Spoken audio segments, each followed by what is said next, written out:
നിദ്രാനിലാവിലേക്ക് സ്വാഗതം. ഉറക്കത്തിലേക്ക് വഴുതി വീഴാൻ വേണ്ടിയുള്ളതാണ് ഈ ഇടം. ഈ വീഡിയോ കാണാൻ വേണ്ടിയുള്ളതല്ല, കേൾക്കാൻ വേണ്ടിയുള്ളതാണ്. ഇനി നിങ്ങൾക്ക് വിശ്രമിക്കാം. നമുക്ക് രാത്രിയുടെ നിശബ്ദതയിലേക്ക് നീങ്ങാം. ഇന്നു പകൽ നിങ്ങൾ കടന്നുപോയ തിരക്കുകളും ബഹളങ്ങളും മറക്കുക. നിങ്ങളുടെ ചിന്തകൾ, ആശങ്കകൾ, പദ്ധതികൾ എല്ലാം അല്പസമയത്തേക്ക് മാറ്റിവെക്കുക. ഇപ്പോൾ ഉറങ്ങേണ്ടുന്ന സമയം മാത്രമാണ്. ഉറക്കം ചിലപ്പോൾ നമ്മളിൽ നിന്ന് അകലം പാലിക്കുന്നു. എന്നാൽ ഇന്നു രാത്രി നമ്മൾ ഉറക്കത്തെ സൗമ്യമായി അടുത്തേക്ക് ക്ഷണിക്കുന്നു. ഒരു പഴയ സുഹൃത്തിനെ നമ്മുടെ അരികിലിരിക്കാൻ വിളിക്കുന്നതുപോലെ. നിങ്ങൾ പ്രത്യേകിച്ചൊന്നും ചെയ്യേണ്ടതില്ല. ബെഡ്റൂമിലെ ലൈറ്റ് അണയ്ക്കുകയോ വെട്ടം കുറഞ്ഞ ലൈറ്റ് ഇടുകയോ ആവാം. കണ്ണുകളിലേക്ക് വെട്ടം അടിക്കാതിരിക്കാൻ ശ്രദ്ധിക്കുക. മൊബൈലിൻ്റെ വെട്ടം കണ്ണിലടിക്കാതെ അത് കുറച്ചു മാറ്റിവെച്ചിട്ട് ഈ വീഡിയോ ലോ വോളിയത്തിൽ പ്ലേ ചെയ്യുകയോ ഹെഡ്സെറ്റോ എയർപോഡോ ഉപയോഗിക്കുകയോ ചെയ്യുക. നിങ്ങളുടെ മാംസപേശികൾ അയച്ച് സുഖമായി സാധാരണ ഉറങ്ങാൻ കിടക്കുന്നിടത്ത് സ്വസ്ഥമായി കിടക്കുക. നിങ്ങളുടെ മനസ്സിനെ ഫ്രീ ആയിട്ട് വിടുക. സാവധാനത്തിൽ, ഒട്ടും ആയാസപ്പെടാതെ ആഴത്തിൽ ശ്വാസം ഉള്ളിലേക്കെടുക്കുക. മൃദുവായി ശ്വാസം പുറത്തേക്ക് വിടുക. നിങ്ങളുടെ ചിന്തകൾ ആകാശത്തിലെ വിദൂര നക്ഷത്രങ്ങൾ പോലെയാകട്ടെ. ശാന്തമായ രാത്രിയിൽ ചന്ദ്രനിൽ മേഘങ്ങൾ പോലെ നിങ്ങളുടെ മനസ്സ് ഒഴുകി നടക്കട്ടെ. ഇപ്പോൾ നിങ്ങൾ തയ്യാറാണെങ്കിൽ കണ്ണുകൾ പതുക്കെ അടയ്ക്കാം. ശാന്തമായി ശ്വാസമെടുക്കുക. ശരീരം കൂടുതൽ ഭാരമുള്ളതായി തോന്നുന്നുണ്ടോ? കൺപോളകൾക്കും ഭാരം കൂടുന്നതായി തോന്നുന്നുണ്ടോ? അടുത്ത കുറച്ചു മിനിറ്റുകൾക്കുള്ളിൽ നിങ്ങളെ ഉറക്കത്തിൻ്റെ സ്വസ്ഥമായ ലോകത്തേക്ക് കൂട്ടിക്കൊണ്ടുപോകാനായി നമുക്കൊരു ചെറിയ കഥ കേൾക്കാം. വരൂ, നമുക്ക് സഞ്ചരിക്കാം. ഒരു വിദൂര കാലത്തേക്ക്, ഒരു പുരാതന ദേശത്തേക്ക്. നമ്മുടെ കഥ ആരംഭിക്കുന്നത് അവിടെയാണ്.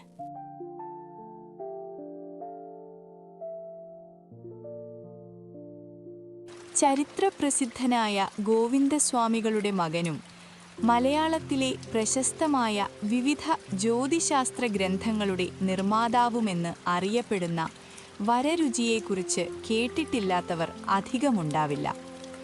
ഇദ്ദേഹം വിക്രമാദിത്യ രാജാവിൻ്റെ ഒരു സേവകനായിരുന്നു. വരരുചി സകല ശാസ്ത്രങ്ങളെക്കുറിച്ചും അറിവുള്ളവനും നല്ല പൗരാണികനുമായിരുന്നതിനാൽ രാജാവിൻ്റെ ശാസ്ത്രസംബന്ധമായതും പുരാണ സംബന്ധമായതുമായിട്ടുള്ള എല്ലാ സംശയങ്ങളും ഇദ്ദേഹത്തോടാണ് ചോദിച്ചിരുന്നത്. അങ്ങനെയിരിക്കെ ഒരു ദിവസം രാജാവ് രാമായണത്തിൽ പ്രധാനമായ വാക്യം ഏതാണ് എന്ന് വരരുചിയോട് ചോദിച്ചു. ഈ ചോദ്യത്തിന് തക്കതായ ഒരു ഉത്തരം പറയാൻ വരരുചിക്ക് സാധിച്ചില്ല. ഉടനെ രാജാവ്, എന്നാൽ എവിടെയെങ്കിലും പോയി ആരോടെങ്കിലും ഇതിൻ്റെ ഉത്തരം ചോദിച്ചു മനസ്സിലാക്കി 41 ദിവസം കഴിയുന്നതിനു മുമ്പ് ഇവിടെ വന്നു പറയണം. അങ്ങനെ ചെയ്തില്ലെങ്കിൽ പിന്നെ താൻ ഇവിടെ വരണമെന്നില്ല. എനിക്ക് തന്നെ കാണുകയും വേണ്ട എന്നു പറഞ്ഞു.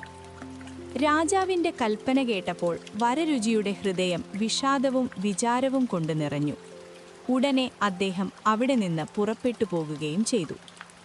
പിന്നീട് വരരുചി പല സ്ഥലങ്ങളിലൂടെയും സഞ്ചരിച്ചു. പല യോഗ്യന്മാരെയും കണ്ട് ഇതിൻ്റെ ഉത്തരം ചോദിച്ചു.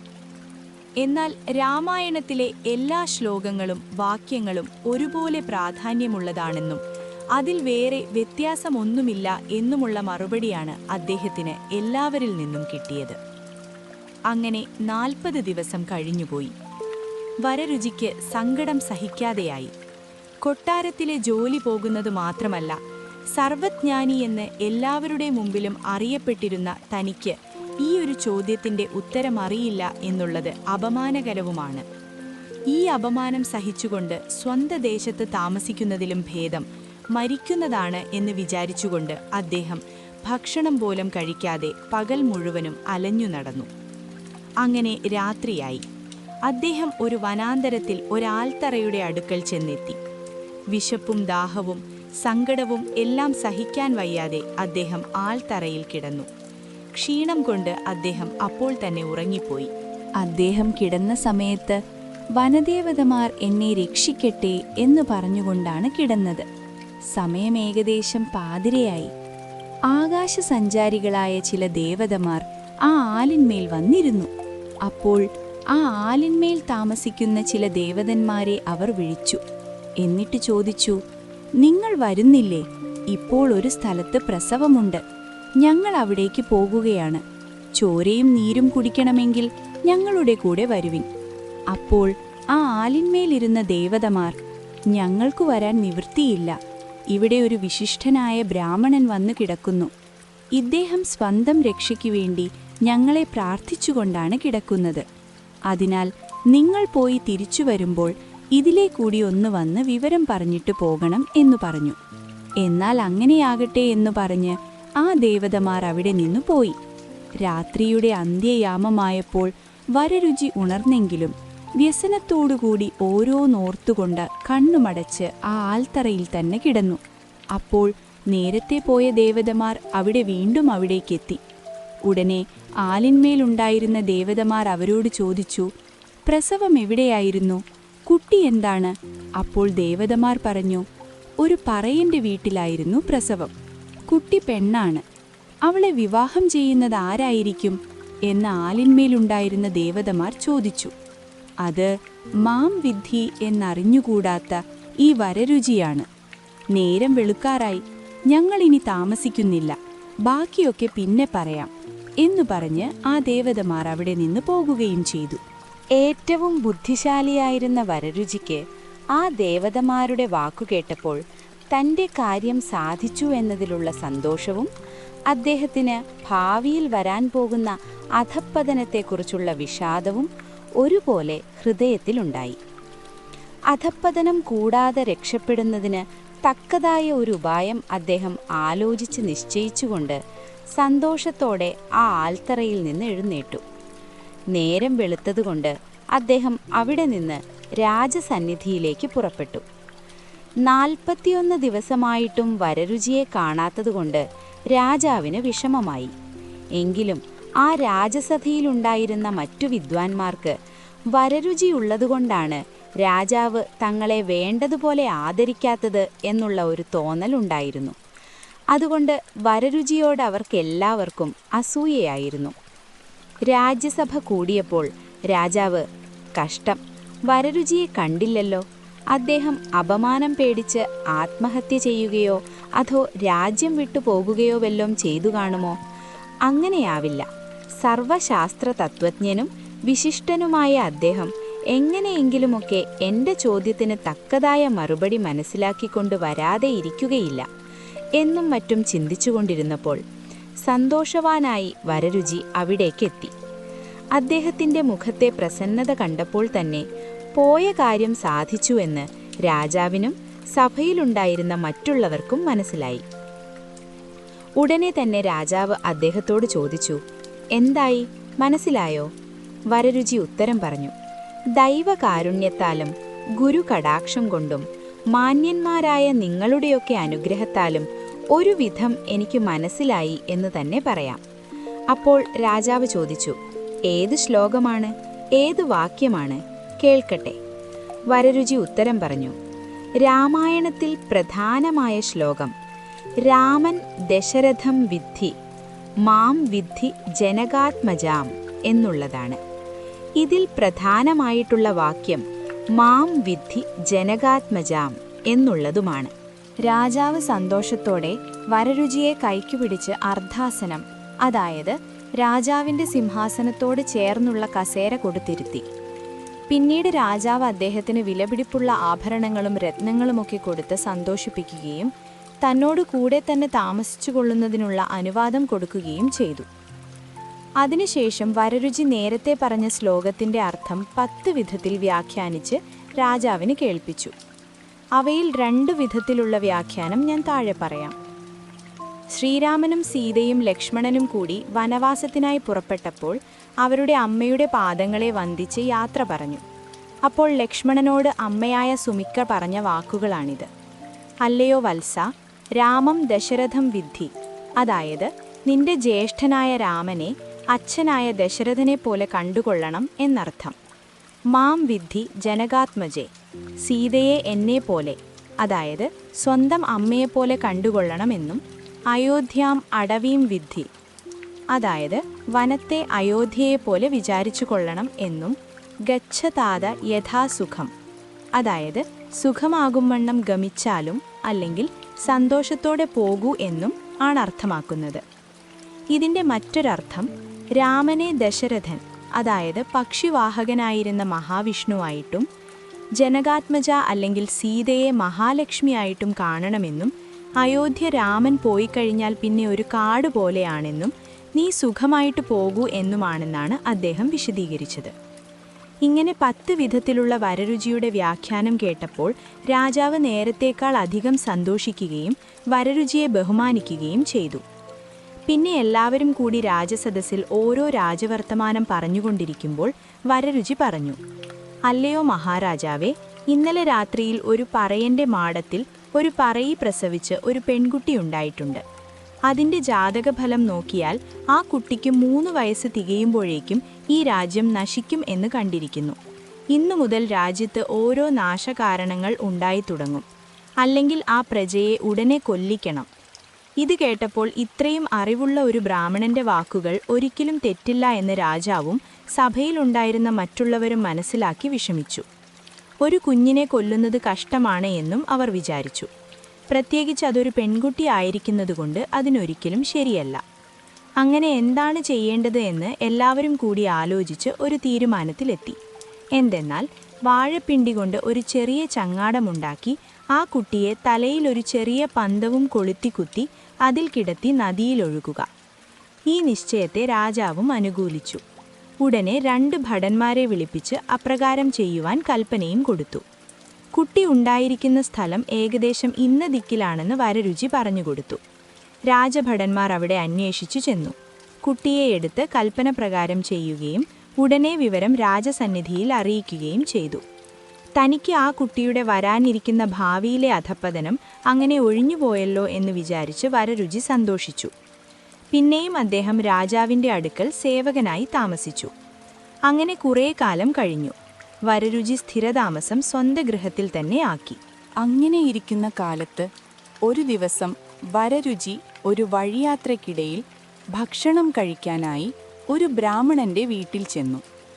ഉടനെ ബ്രാഹ്മണൻ അദ്ദേഹത്തോട്, വേഗത്തിൽ കുളിച്ചിട്ട് വരൂ, ഇവിടെ ഊണ് കാലമായിരിക്കുന്നു എന്ന് പറഞ്ഞു. അപ്പോൾ വരരുചി ബ്രാഹ്മണന്റെ ബുദ്ധിശക്തിയെ പരീക്ഷിക്കാനായിട്ട്, ഞാൻ ഊണ് കഴിക്കണമെങ്കിൽ ചില നിബന്ധനകളുണ്ട്, അതൊക്കെ സാധിക്കുമോ എന്ന് അറിഞ്ഞിട്ട് വേണം കുളിക്കാൻ പോകാൻ എന്നു പറഞ്ഞു. അതിന് ആ ബ്രാഹ്മണൻ, താങ്കളുടെ നിബന്ധനകൾ എന്തെല്ലാമാണ്? എന്നെക്കൊണ്ട് സാധിക്കുന്നതാണെങ്കിൽ ചെയ്യാം, എന്താണെങ്കിലും പറയൂ എന്നു പറഞ്ഞു. അപ്പോൾ വരരുചി, മറ്റൊന്നുമല്ല, കുളി കഴിഞ്ഞാൽ ഉടുക്കാൻ വീരാളിപ്പട്ടു വേണം, 100 പേർക്ക് ഭക്ഷണം കൊടുത്തിട്ട് വേണം എനിക്ക് ഊണ് കഴിക്കാൻ, എന്നു മാത്രമല്ല എൻ്റെ ഊണിന് 108 കൂട്ടം കൂട്ടാൻ വേണം. ഊണ് കഴിഞ്ഞാൽ പിന്നെ എനിക്ക് 3 പേരെ തിന്നണം, 4 പേരെന്നെ ചുമക്കുകയും വേണം. ഇത്രയേ ഉള്ളൂ എന്നു പറഞ്ഞു. ഇത് കേട്ടപ്പോൾ ആ ബ്രാഹ്മണൻ ഒന്നും മിണ്ടാതെ അന്താളിച്ചു നിന്നുപോയി. ഉടനെ ഒരു കന്യക അകത്തു നിന്നുകൊണ്ട്, അച്ഛനൊട്ടും പരിഭ്രമിക്കേണ്ട, ഇതിനെല്ലാം ഇവിടെ വഴിയുണ്ടെന്ന് പറഞ്ഞേക്കൂ എന്ന് പറഞ്ഞു. ബ്രാഹ്മണൻ അങ്ങനെ പറഞ്ഞു. വരരുചി കുളിക്കാൻ പോവുകയും ചെയ്തു. ഉടനെ ബ്രാഹ്മണൻ കന്യകയെ വിളിച്ച്, ഇതെല്ലാം ഇവിടെ സാധിക്കുമോ എന്ന് ചോദിച്ചു. അപ്പോൾ കന്യക, എല്ലാം സാധിക്കും, ഇതൊന്നും അത്ര പ്രയാസമുള്ള കാര്യമല്ല. അദ്ദേഹം പറഞ്ഞതിൻ്റെ സാരം അച്ഛന് മനസ്സിലാകാഞ്ഞിട്ടാണ് പരിഭ്രമിക്കുന്നത്. വീരാളിപ്പെട്ട് വേണമെന്ന് പറഞ്ഞതിൻ്റെ സാരം ചീന്തൽ കോണകം, അതായത് വസ്ത്രം തയ്ക്കാൻ വേണ്ടി തുണി മുറിക്കുമ്പോൾ ആവശ്യമില്ലാതെ വരുന്ന ത്രികോണാകൃതിയിലുള്ള ചെറിയ തുണിക്കഷ്ണം വേണമെന്നാണ്. 100 പേർക്ക് ഭക്ഷണം കൊടുക്കണമെന്ന് പറഞ്ഞതിൻ്റെ സാരം അദ്ദേഹത്തിന് വൈശ്യം, അതായത് നല്ല വിരുന്ന് കഴിക്കണമെന്നാണ്.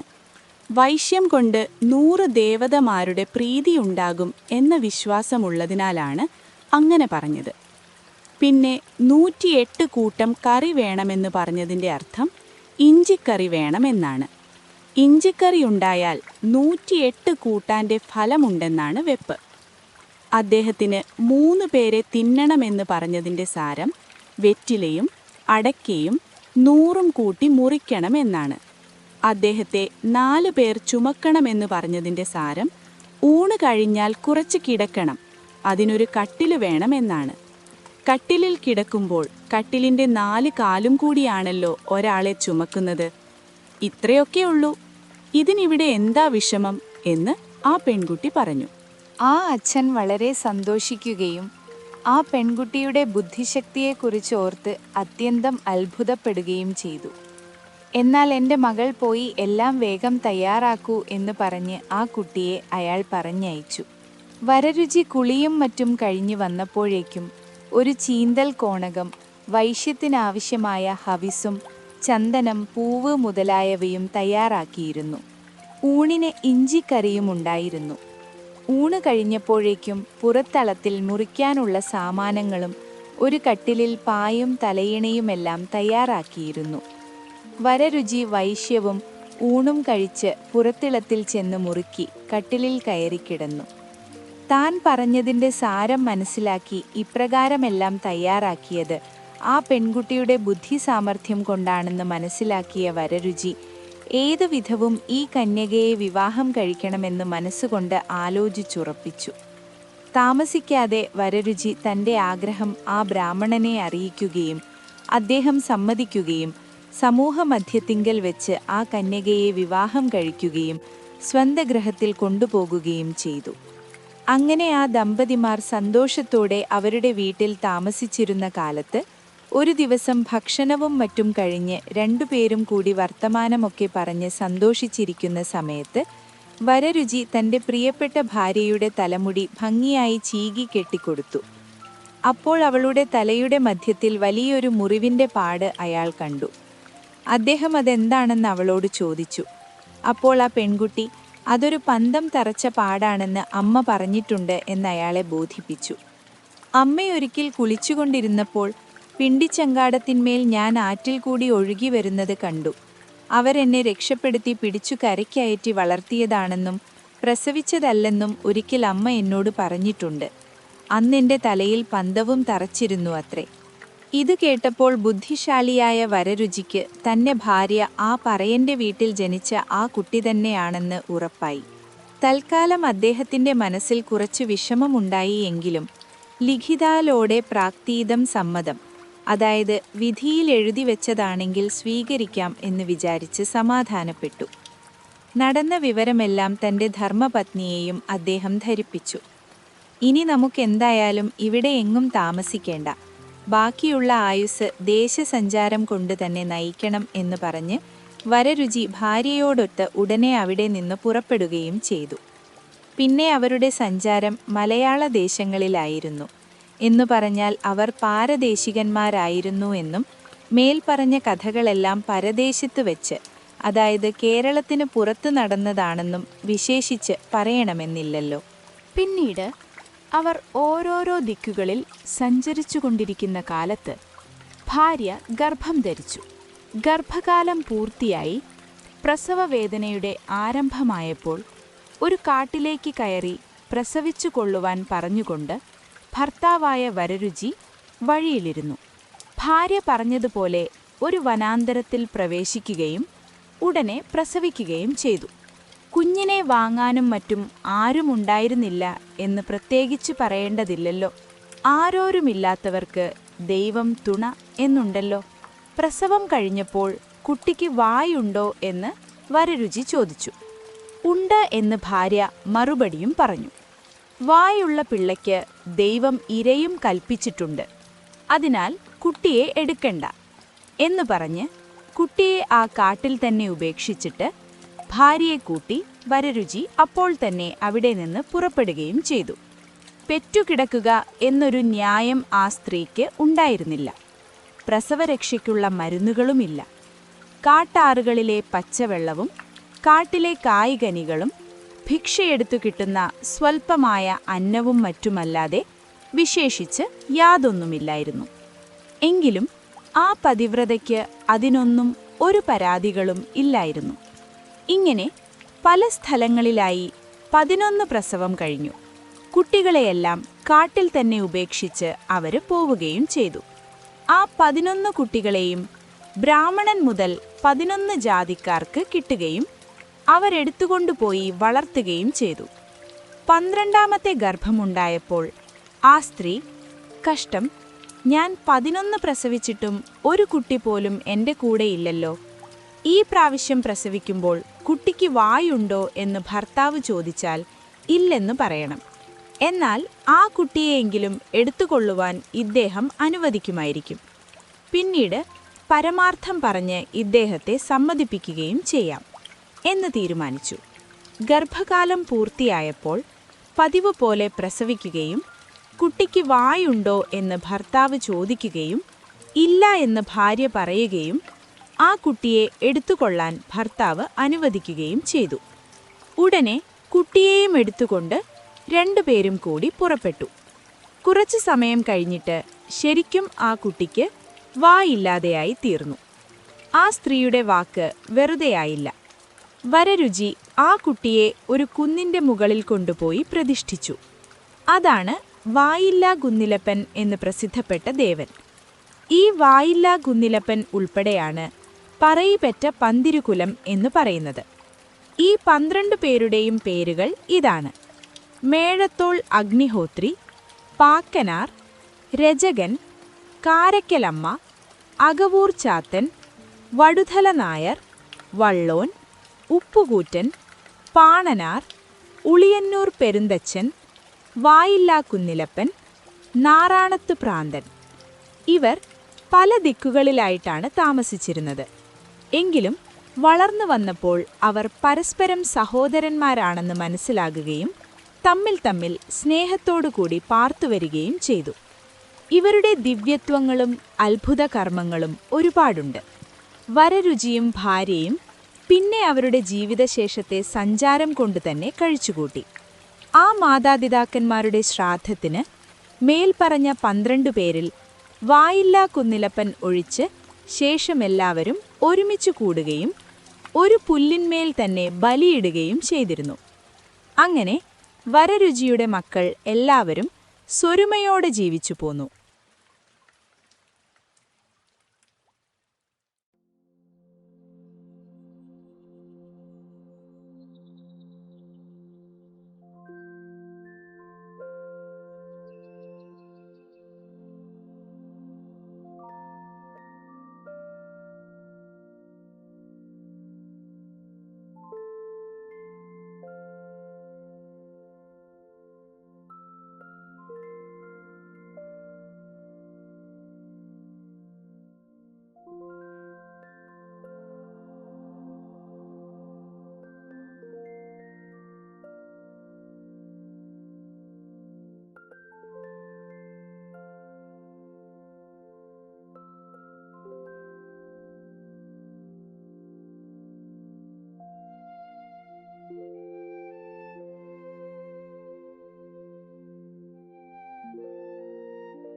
you